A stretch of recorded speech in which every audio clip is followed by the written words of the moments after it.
O ipapakita ko sa inyo ngayon kung paano linisin ang ink waste pad ng Epson na printer. So puno na yung kanyang ink waste pad. Dito natin siya tatanggalin. Overflow na yung kanyang ink. Itong process na ito ay pwede rin sa replacement kung gusto mong palitan na yung waste pad ng printer mo. Kada print mo kasi sa iyong printer, merong mga sobrang ink na dito pumupunta hanggang sa maipon yung mga ink na yon at mapuno na itong kanyang waste pad. May isa pa dito screw, ang galing natin. Kapag napuno na to, mapapansin mo doon sa printer mo, doon sa ilalim, magkakayat yung ink o kaya naman merong message na lalabas sa iyong screen ng computer mo. You should replace your ink waste pad. Wow! Puno na siya. Natapon sa mesa natin.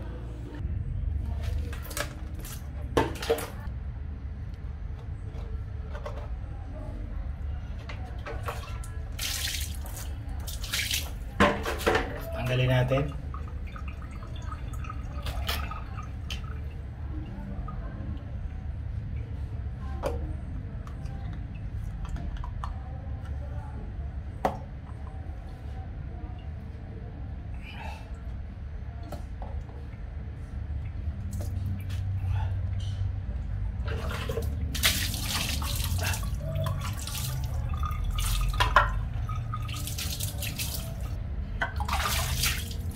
So kasi makakabili kayo, pero pwede naman nating pigain lang to.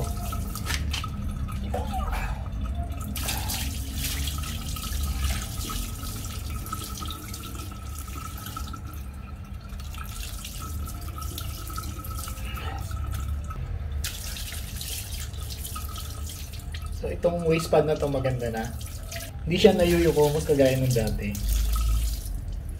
Dati kasi pag ginto mo nayuyukomos eh.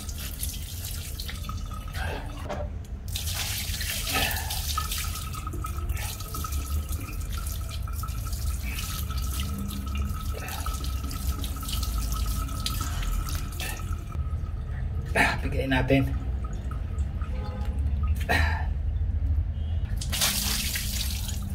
Water based naman to kaya madaling matanggal.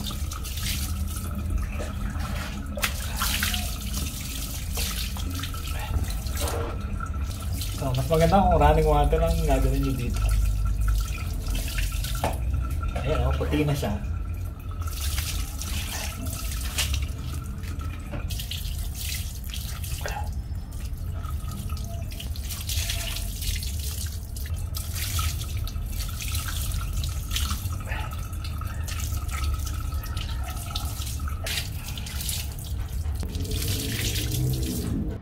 So, ito na siya ngayon. Medyo basa pa lang ng konti. Painitan natin.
Ang kagandahan kasi dito sa sponge ngayon, hindi na siya nayuyukos. Yung kasi mga unang labas, pag piniga mo talagang nalulukot, hindi maganda.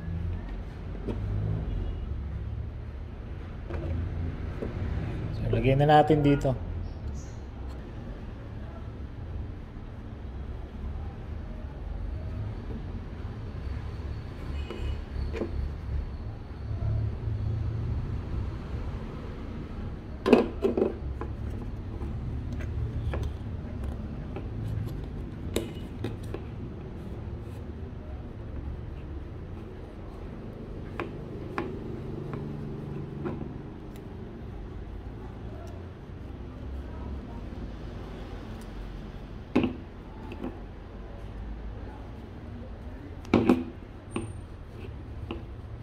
pwede na natin ilagay sa printer.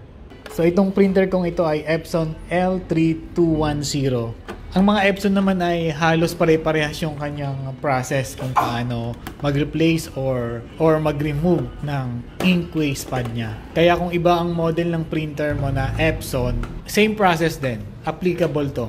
Salamat sa panonood and don't forget to subscribe. Bye!